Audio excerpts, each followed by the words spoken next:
कैसे भूले जा सकते हैं वो दिन जब कोरोना नामक बीमारी के कारण देश में आपातकालीन जैसी स्थिति हो गई थी। लॉकडाउन लगा दिया गया था, मानो तेज रफ्तार गाड़ी में अचानक हैंड ब्रेक लगा दिया हो। हर तरफ अफरा तफरी का माहौल था। एक तो अनजान रोग, दूसरे इलाज का अता पता नहीं, डर तो फैलना ही था। सब अंधेरे में तीर चला रहे थे।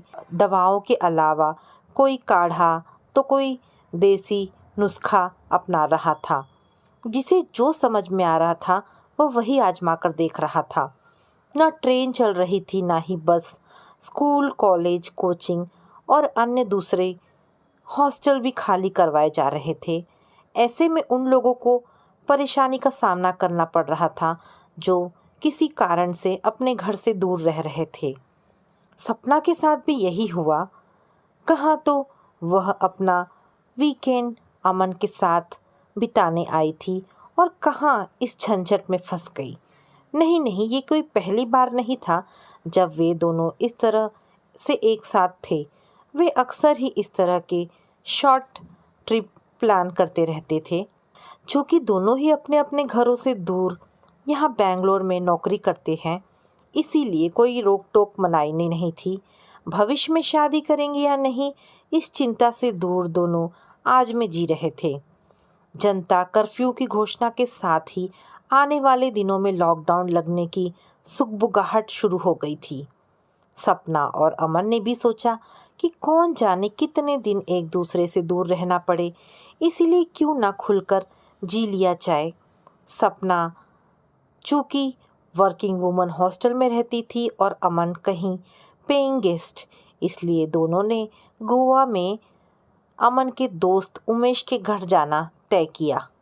उमेश अपने दोस्तों के साथ कहीं बाहर गया था, इसलिए उसका घर खाली था।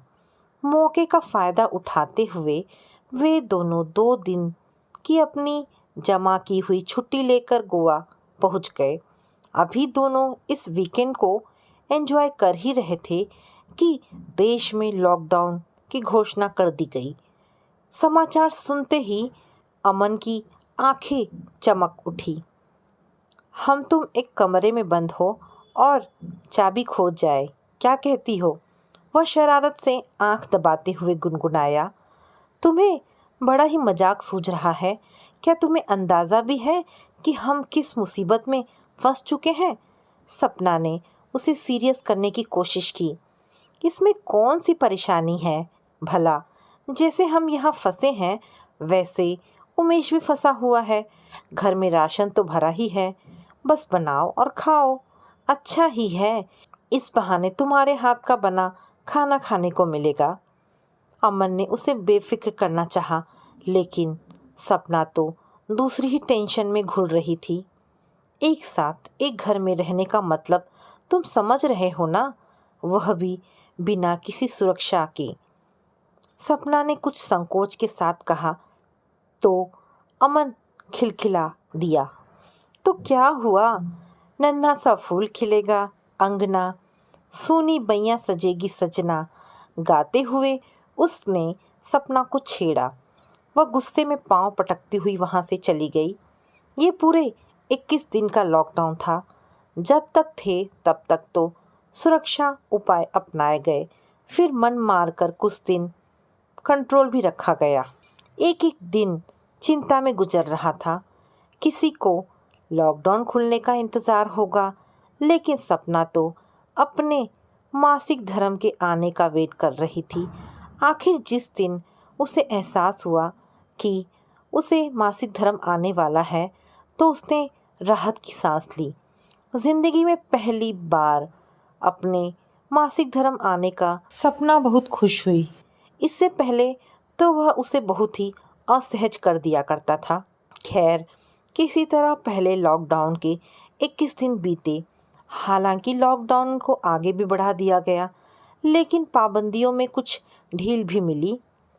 अमन और सपना भी किसी तरह गोवा से निकले और फिर बेंगलोर आए।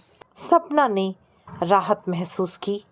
बेशक सपना आधुनिक विचारधारा में पली बड़ी लड़की थी, लेकिन समाज में बिन ब्याही माँ की स्थिति से भी बखूबी वाकिफ़ है। इसीलिए लॉकडाउन में वह किसी भी मुसीबत में नहीं फंसना चाहती थी। इस बात से वह बहुत राहत महसूस कर रही थी।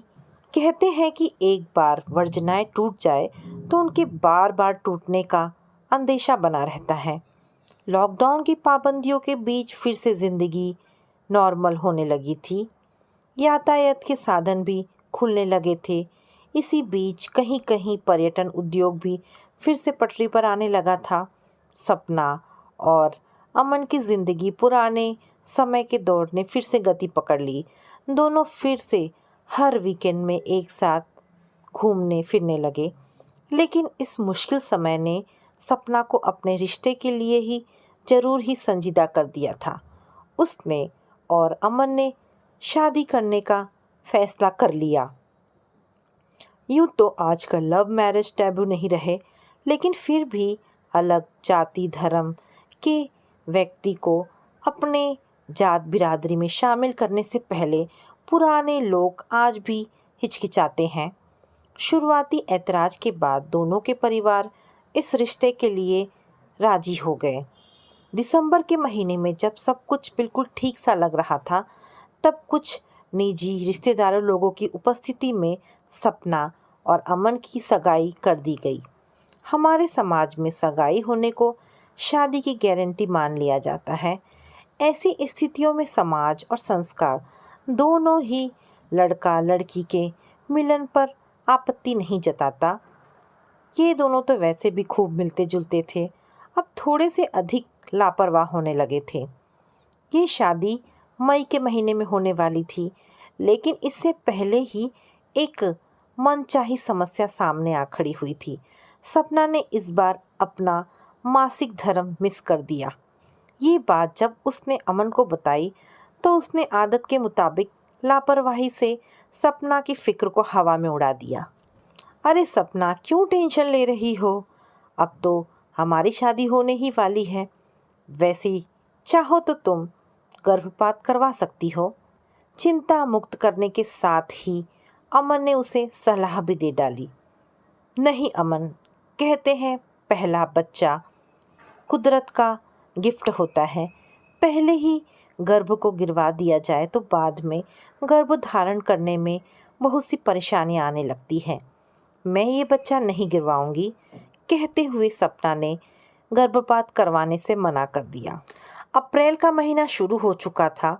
सपना के पेट पर हल्का उभार दिखने लगा था, जिसे वह ढीले कपड़ों में छिपाने की कोशिश करती रहती थी। अब उसे इंतज़ार था अगले महीने का, जब अमन से उसकी शादी हो जाएगी और ये बच्चा जो अभी तक नाजायज़ है, फेरे पड़ते ही जायज़ हो जाएगा। किसी का सोचा हुआ कभी सच हुआ है क्या, जो सपना का सोचा हुआ होता? अप्रैल का अंतिम सप्ताह आते आते एक बार फिर से पूरा देश लॉकडाउन की स्थिति में आ गया। कहीं पूरा तो कहीं आंशिक रूप से शहर और कस्बों में लॉकडाउन लगा दिया गया। घबराहट के मारे सपना का बुरा हाल था। महामारी को रोकने की कोशिश में सख्ती बढ़ाते हुए सरकार ने हर तरह के कार्यक्रमों पर रोक लगा दी। बहुत ज़रूरी होने पर केवल 10-11 लोगों की उपस्थिति में ही शादी समारोह आयोजित किया जा सकता है। अमन के घर वालों ने शादी की तारीख आगे खिसकाने की बात की, जिसे सपना के घर वालों ने आसानी से स्वीकार कर लिया। आखिर सभी चाहते थे कि यह विवाह धूमधाम से और सभी नाते रिश्तेदारों की उपस्थिति में ही संपन्न हो। सपना ने सुना तो उसके पांव तले से ज़मीन खिसक गई। अगली तारीख कम से कम 3-4 महीने बाद ही तय होगी। तब तक वह अपना पेट कैसे छिपा सकेगी? पहले तो सपना और अमन ने तय तारीख पर ही विवाह करने की जिद की, लेकिन जब उनकी बात नहीं सुनी गई तो हिम्मत करके सपना ने अपनी मम्मी सुधा से फ़ोन पर बात की। जैसा कि खुद सपना को अंदेशा था, उसके भिन ब्याही माँ बनने की खबर ने सुधा के भी होश उड़ा दिए। हाय राम, इतनी समझदार होकर भी ये कैसी भूल कर बैठी लड़की। सुधा ने तो माथा पीट लिया, लेकिन अब हो भी क्या सकता था। अब तो बस एक ही उपाय है, किसी तरह 11 लोगों की गवाही में ही सही सपना को नदी पार लगा दिया जाए, वरना नाक तो कट ही चुकी है। सुधा ने पति विजय जी को विश्वास में लेकर इस परेशानी की खबर दी। विजय जी ने भी बहुत ही सोच विचार कर समधियों की वस्तु स्थिति से अवगत कराना सही समझा। समधी प्रकाश जी भी सुलझे हुए विचारों के थे। वे भी मौके की नज़ाकत समझकर पहले से ही तय तारीख पर विवाह करने को राजी हो गए। सबने राहत की सांस ली। परेशानी का हल तो हो गया था, लेकिन जरूरी नहीं कि हर कहानी का अंत उतना ही सुखद और समस्या का समाधान उतना ही आसान हो जैसा दिखाई दे रहा हो। सपना के हिस्से भी अभी भी बहुत सारी परीक्षाएं देनी बाकी थी। इधर विवाह में कुछ दिन बचे रह गए थे और उधर कोरोना था कि कम होने का नाम ही नहीं ले रहा था। हर रोज नए मरीजों के आने और रोग से होने वाली मौतों का आंकड़ा नया रिकॉर्ड बना रहा था। कहीं लॉकडाउन से कहीं कर्फ्यू लगा था।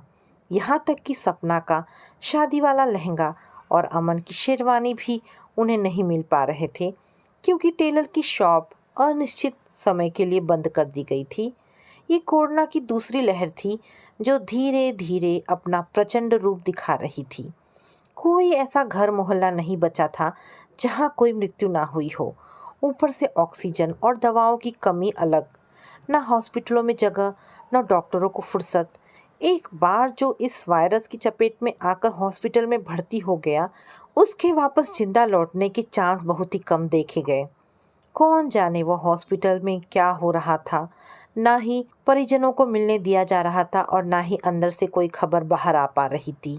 ऐसे लग रहा था कि जैसे हॉस्पिटल नहीं, कोई ब्लैक होल है जिसमें एक बार जो गया उसकी वापसी का कोई रास्ता ही नहीं बचा। सपना और अमन के घर वाले तमाम सावधानियां बरतते हुए शादी की तैयारी में लग गए। हर दिन विकट होते हालात के बीच, हालांकि यह आसान काम नहीं था, लेकिन फिर भी सब चाहते थे कि किसी तरह यह शादी बिना किसी परेशानी के निपट जाए, क्योंकि सपना का अब गर्भपात करवाने वाली स्थिति में भी नहीं थी। विवाह में अब केवल हफ्ता भर ही बाकी था। बाहर से मेहमान तो कोई आने वाला नहीं था। बस दोनों परिवार और पंडित जी को मिलाकर कुल 11 लोग ही इस शादी में शामिल होने वाले थे। सपना और अमन किसी तरह किराए पर गाड़ी लेकर अपने अपने घर पहुंचे। कहते हैं कि भविष्य में घटित होने वाली किसी भी अप्रिय घटना का आभास हमारी छठी इंद्री को पहले ही हो जाता है। ये अलग बात है कि हम उन संकेतों को कितना पकड़ पाते हैं। 3 दिन ही हुए कि सपना का दिल किसी अनिष्ट की आशंका से बैठा जा रहा था। आज शाम को उसकी आशंका विश्वास में बदलने लगी जब अमन ने उसे फ़ोन पर हरारत महसूस होने की बात कही। सपना ने अपने मन को यह कहकर लाख भुलावे में रखने की कोशिश की कि यह सफ़र की थकावट के अलावा कुछ नहीं है, लेकिन मन उसके बहकावे में आने को राजी ही नहीं हुआ। शादी के 3 दिन पहले ही बुखार न उतरने की स्थिति में अमन की कोरोना टेस्ट करवाई गई, जो कि पॉजिटिव आई। रिपोर्ट का पता चलते ही सपना तो बेहोश होते होते बची। अनजाने ही उसके हाथ पेट पर चले गए, जहां एक नन्हा जीव अपने जायज होने का भी बेसब्री से इंतजार कर रहा था। सब एक दूसरे को दिलासा दे रहे थे कि 90% लोग हॉस्पिटल जाए बिना ही ठीक हो जाते हैं, इसलिए घबराने की कोई बात नहीं। लेकिन सपना खुद को उन 10% लोगों में शुमार कर रही थी जिनकी स्थिति इस वायरस के कारण घातक हो जाती है। और हुआ भी यही। अगले ही दिन ऑक्सीजन लेवल में कमी आने के कारण अमन को हॉस्पिटल ले जाना पड़ा। उसके बाद क्या हुआ क्या नहीं कुछ पता नहीं चला। एन विवाह वाले दिन ही सुबह अमन के न होने का खबर आ गई। एक दुनिया बसने से पहले ही उजड़ गई। सपना की तो सोचने समझने की शक्ति ही खत्म हो गई थी। अपनी होने वाली औलाद, जिसे वह प्यार की निशानी समझकर किसी भी कीमत पर बचाना चाह रही थी, अब उसे अपने शरीर का ऐसा रोगग्रस्त हिस्सा लगने लगी जिसे काटकर फेंकना मात्र ही इलाज शेष है। दोनों घरों में कोहराम मच गया, लेकिन दोनों के दुख अलग अलग थे। एक परिवार ने अपना जवान बेटा खोया था, तो दूसरे का मान सम्मान और इज्जत प्रतिष्ठा दांव पर लगी थी। सपना के भविष्य के बारे में सोच सोचकर सपना के माँ पापा दुख से घुले जा रहे थे। अमन के चौथे की बैठक के बहाने वे उसके घर गए। अब क्या सांत्वना दें आपको, हम एक ही नाव के सवार हैं, कहते हुए सपना के पापा विजय जी लगभग रो दिए। सुधा के तो शब्द पहले ही आंसुओं में बह गए थे। क्या करूं बहन जी, कोई दूसरा बेटा भी तो नहीं, वरना सपना बेटी को बीच रास्ते ना छोड़ते। अमन की माँ ने सपना को कसकर अपने से सटा लिया। हम तो जीते जी मर गए, छठे महीने में बच्चा गिरवाएंगे तो सपना से भी हाथ धो बैठेंगे, कहती हुई सुधा फिर से सुबकने लगी। तभी अमन की ममेरी भाभी सुषमा सामने आई। यदि आप सबको ठीक लगे तो सपना और अमन का यह बच्चा हम अपना लें। वैसे भी हम लोग अपने बच्चे के लिए कोशिश करते करते थक चुके हैं और लॉकडाउन खुलने के बाद कोई बच्चा गोद लेने का प्लान ही कर रहे थे। सुषमा ने अपने पति रवि की तरफ देखते हुए अपनी बात कही। रवि ने भी सहमति में अपना सर हिलाया तो सुधा के चेहरे पर आशा की हल्की सी रोशनी झलक उठी। सब इस बदली हुई परिस्थिति पर विचार करने लगे। अंत में यह तय हुआ कि सपना कुछ वक्त के लिए अपने नौकरी से ब्रेक लेगी और सुषमा तथा रवि के साथ दिल्ली जाएगी। वहीं वह अपनी औलाद को जन्म देगी और 1 महीने के बाद बच्चे को कानूनन सुषमा की गोद में दे दिया जाएगा। गोद लेने के लिए सेमी ओपन एडॉप्शन प्रक्रिया का चयन किया जाएगा, जिसमें बच्चे को सौंपने के बाद सपना उससे कभी नहीं मिलेगी। तब तारीख के अनुसार सपना दिल्ली आ गई। उसने मन ही मन निश्चय कर लिया था कि अब वह अपने गर्भ में आकार ले रहे शिशु के प्रति किसी प्रकार की आत्मीयता नहीं रखेगी। वह अपने बढ़े हुए गर्भ को शरीर में पनप रही एक बड़ी गांठ के रूप में ही देखेगी, जिसका कुछ वक्त बाद ऑपरेशन होना है और गांठ निकलने के बाद वह वापस अपनी सामान्य अवस्था में आ जाएगी। सुषमा और रवि सपना का पूरा ख्याल रख रहे थे। वे उसे खुश रखने का प्रयास करते, लेकिन सपना कैसे खुश हो, जबकि वह जानती थी कि इस बच्चे पर उसका अधिकार सिर्फ उसे जन्म देने तक का ही है। सपना इस सच को स्वीकार कर चुकी थी। शायद इसलिए भी वह धीरे धीरे बच्चे के मोह माया से छूट रही थी। प्रसव का समय पास आ रहा था। रवि ने एक अच्छे मैटरनिटी होम में प्रसव की व्यवस्था कर रखी थी। डॉक्टर भी सपना के शरीर में हो रहे बदलाव पर नज़रें बनाए हुए थे। इन सभी व्यवस्थाओं से विलग सपना हर समय बालकनी में खुलने वाली खिड़की के पास बैठी बाहर शून्य में निहारती रहती। एक दिन सुबह सपना की आंख बिल्ली के शोर से खुली। उसने उत्सुकता से बाहर देखा तो पाया कि बालकनी में एक बिल्ली अपने 4 नवजात बच्चे लेकर आई है। वे बच्चे इतने छोटे थे कि उनकी आंखें तक नहीं खुली थी। बिल्ली बारी बारी से चारों बच्चों को चाट रही थी। वह कभी उन बच्चों को अपनी बाहों के घेरे में ले लेती तो कभी उन्हें अपनी छाती से सटाकर दूध पिलाने लगती। एक बार जब वह उन्हें अपने मुंह में दबाकर दूसरी जगह ले जाने की कोशिश कर रही थी तो सपना का दिल धक से रह गया। अरे संभाल के, कहीं चोट ना लग जाए, सोचती हुई सपना के हाथ मशीन की तरह खिड़की से बाहर निकल आए। वह बिल्ली के नन्हे बच्चों को हाथ में थामने को ललायत हो उठी, फिर कुछ सोचकर खुद ही संभल गई। उन बच्चों की धीमी सी म्याऊं इतनी प्यारी थी कि सपना उस आवाज़ में कहीं खो सी गई। अचानक उसे लगा मानो कि उसके स्तनों में दूध उतर आया। इसके साथ ही उसके हाथ अपने गर्भ को सहलाने लगे और आंखों से आंसू बहने लगे। उसकी आंखें तो खिड़की से हट गई, लेकिन उसके कान वहां से नहीं हट सके। रह रह कर बालकनी से आती म्याऊं की सुरीली मोहक आवाज़ें उसे बेचैन किए जा रही थी। सपना ने अपने लिए रखा दूध एक कटोरे में उड़ेल कर बालकनी में रख दिया। उसी रात सपना को प्रसव पीड़ा उठ गई। सुषमा और रवि भी तो इसी घड़ी की इंतज़ार कर रहे थे। वे तुरंत सपना को लेकर हॉस्पिटल पहुंच गए। 2 ही घंटे के बाद एक नन्हा सा शिशु सुषमा की गोद में था। सपना अभी दवाओं के असर से नीम बेहोशी में थी, लेकिन उसके हाथ अपने अगल बगल में इधर उधर घूमते हुए कुछ टटोल रहे थे। सुषमा उसके दर्द को समझ गई। उसने सपना के हाथों को नवजात बच्चे से छुआया।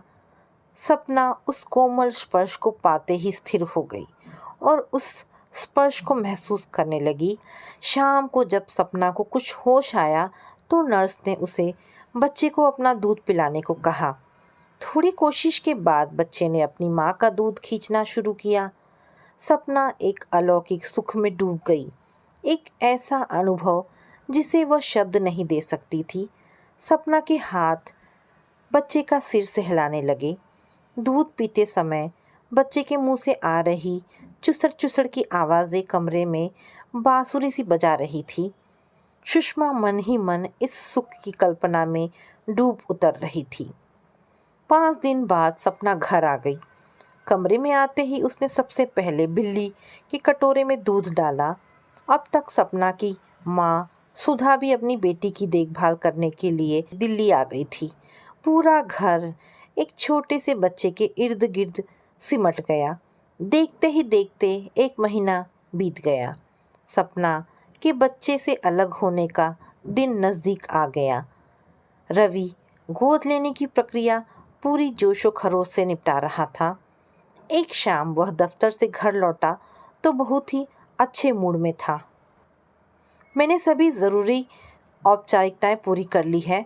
अब 1-2 दिन में हमारे घर का सर्वे किया जाएगा। संतुष्टिजनक रिपोर्ट के बाद कुछ ही दिनों में वह प्यारा सा बच्चा कानूनन सुषमा का हो जाएगा। रवि ने बच्चे को गोद में उठाकर उसका मुंह चूम लिया। सुनते ही सुषमा भी खिल गई। सुधा भी मुस्कुरा दी। किसी ने भी सपना की प्रतिक्रिया की तरफ ध्यान नहीं दिया। अचानक सपना उठी और उसने रवि के हाथों से बच्चे को छीन लिया। मैं अपना बच्चा किसी को नहीं दूंगी, सपना ने कहा। उसकी बात सुनते ही सब हतप्रभ हो गए। क्या बकवास कर रही हो? ये सब तो पहले से ही तय था। इसी शर्त पर तो तुम्हें यहाँ भेजा गया था। सुधा ने सपना को समझाया। आंटी सही कह रही है, ये सब तुम्हारी सहमति से ही तो हुआ है, सुषमा ने उसे याद दिलाया। हाँ, लेकिन अब मैं अपना बच्चे को खुद पालना चाहती हूँ, सपना ने बच्चे को कंधे से लगाते हुए कहा। पागल हो गई हो क्या? क्या तुम जानती नहीं कि तुम्हारा यह निर्णय समाज के नियमों के खिलाफ है, आत्मघाती है? सुधा ने उसे चिताया, लेकिन सपना तो कुछ भी सुनने को तैयार ना थी। उसने अपना फैसला बदलने से इनकार कर दिया। वह सबको असमंजस में छोड़कर अपने कमरे में जाकर अपना और बच्चे का सामान पैक करने लगी। तभी बालकनी से वही प्यारी म्याऊं सुनाई दी। सपना ने देखा बिल्ली के चारों बच्चे कटोरे में रखा दूध पी रहे हैं। बिल्ली बारी बारी से चारों बच्चों को चाट रही है। सपना ने भी अपने नन्हे बच्चे का माथा चूम लिया। वो जानती थी कि उसके इस फैसले का पुरजोर विरोध होगा, लेकिन वह अपनी नाव को धारा के विपरीत बहाने के निर्णय पर अटल थी। सपना के इस फैसले का पूर्ण जोर विरोध किया गया, लेकिन वह अपने निर्णय से टस से मस नहीं हुई। आखिरकार सपना की मम्मी और पापा ने उस बच्चे को स्वीकार कर लिया। सपना ने अपने नन्हे बच्चे का नाम नमन रखा। सपना पढ़ी लिखी तो थी ही, इसलिए उसे नौकरी पाने में कोई कठिनाई भी नहीं हुई। आज वह पैरों पर खड़ी होकर साथ ही साथ अपने नमन का लालन पालन भी कर रही है। सपना जब भी अपने नन्हे नमन को देखती तो उसमें उसे अमन की परछाई नजर आती और बहुत पछतावा होता है। वह अपने इस प्यार की निशानी को अपने से दूर करने जा रही थी, लेकिन वक्त रहते उसे अपने भूल का एहसास हो गया था। तो दोस्तों, ये कहानी यहाँ पर समाप्त होती है। आशा करती हूँ कहानी आपको पसंद आई होगी। अगर कहानी पसंद आई है तो प्लीज़ इसे लाइक एंड शेयर करें। दोस्तों, ऐसी ढेरों पारिवारिक कहानियाँ सुनने के लिए मेरे चैनल को प्लीज़ सब्सक्राइब करें। धन्यवाद दोस्तों।